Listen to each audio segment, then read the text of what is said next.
यदि आज कसैले तपाईलाई सोध्यो मैले पहिलो एनिमे कुन हेर्नुपर्छ, तपाईको उत्तर के हुनेछ? One piece, Naruto, attack on titan, death note, सायद यी मध्ये कुनै एउटा। तर यदि मैले भने यी मध्ये केही एनिमे पहिलो पटक हेर्ने दर्शकका लागि सही छनौट नहुन पनि सक्छन्। अचम्म लाग्यो किनकि धेरै मानिसहरूले एउटा गल्ती गर्छन्, उनीहरू सबैभन्दा राम्रो एनिमे खोज्छन्, जबकि उनीहरूले खोज्नुपर्ने कुरा आफ्नो लागि सही एनिमे हो। किनभने गलत एनिमेबाट सुरु भएको यात्रा धेरै पटक त्यही समाप्त हुन्छ। धेरै वर्षदेखि एनिमेको संसारमा एउटा प्रश्न बारम्बार दोहोरिन्छ, सबैभन्दा राम्रो एनिमे कुन हो?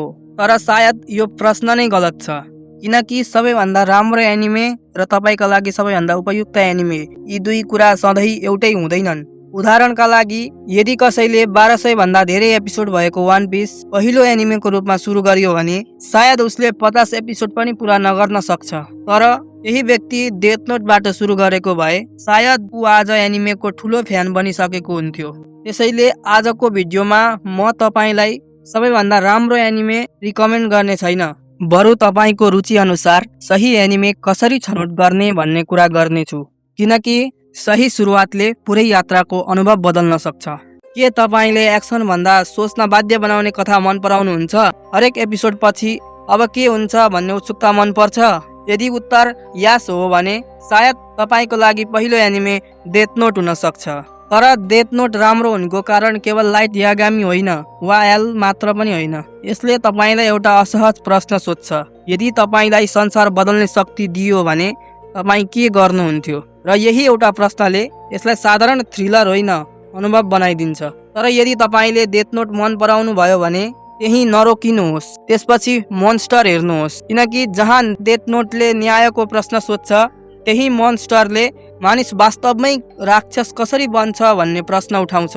दुवै साइकोलोजिकल छन्, तर दुवैले तपाईलाई फरक तरिकाले सोच्न बाध्य बनाउँछन्। कहिलेकाहीँ हामी एनिमे हेर्दैनौँ, हामी त्यसको संसारमा बाँच्न थाल्छौँ र यस्तो अनुभव दिने एनिमे धेरै कम छन्। यदि तपाईलाई 100औं एपिसोड पछि पनि पात्रहरू आफ्नै परिवार जस्ता लागुन् भन्ने चाहना छ भने सायद वन पिस तपाईका लागि हो। तर म एउटा कुरा स्पष्ट भन्न चाहन्छु, वन पिस सबैको पहिलो एनिमे हुन आवश्यक छैन। किनकि यसको सुरुवात आजको धेरै आधुनिक एनिमे जस्तो छिटो हुँदैन। यसले आफ्नो संसार बिस्तारै बनाउँछ, क्यारेक्टरहरू बिस्तारै चिनाउँछ र भावनाहरू पनि बिस्तारै गहिरिँदै जान्छन्। त्यसैले यदि तपाईलाई 2-3 एपिसोडमै सबै कुरा चाहिन्छ भने सायद वन पिस तपाईका लागि अहिले सही एनिमे नहुन सक्छ। तर यदि तपाईँ धैर्य गर्न सक्नुहुन्छ भने वन पिसले तपाईलाई केवल एउटा कथा होइन, एउटा संसार दिन्छ। यही कारणले धेरै वन पिस फ्यानहरू यसलाई एनिमे होइन जर्नी भन्छन्। हरेक एनिमे फाइटको लागि हेरिँदैन, कतिपय एनिमेले आफ्नो जीवन सम्झाइदिन्छन्। यदि तपाईँ क्यारेक्टरसँग भावनात्मक रूपमा जोडिन चाहनुहुन्छ भने मेरो पहिलो रिकमेन्डेसन भायोलेट एभरगार्डेन हो। यो एनिमे युद्धको कथा होइन, यो भावना बुझ्न सिकिरहेकी एउटा केटीको कथा हो र सायद तपाईले अन्तिम एपिसोड सकिँदा आँसु रोक्न सक्नुहुन्न। यदि तपाईलाई परिवार, आमा वा आफ्नो जीवनका सम्बन्धहरूको मूल्य बुझ्ने कथा चाहिन्छ भने अ साइलेन्ट भोइस पनि छुटाउनु हुँदैन। यो एनिमे कसरी गल्ती जीवनभर पछ्याउन सक्छ र माफी माग्न किन यति गाह्रो हुन्छ भन्ने कुरा देखाउँछ। कहिलेकाहीँ एक्सन भन्दा एउटा साधारण संवादले धेरै चोट पुर्याउँछ।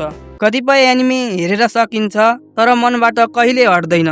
यदि तपाईँ त्यस्तै अनुभव खोज्दै हुनुहुन्छ भने भिनल्यान्ड सागा हेर्नुहोस्। सुरुमा यो भाइकिङ र युद्धको कथा जस्तो लाग्छ, तर बिस्तारै यसले एउटा प्रश्न सोध्न थाल्छ, बलियो हुनु भनेको वास्तवमा के हो?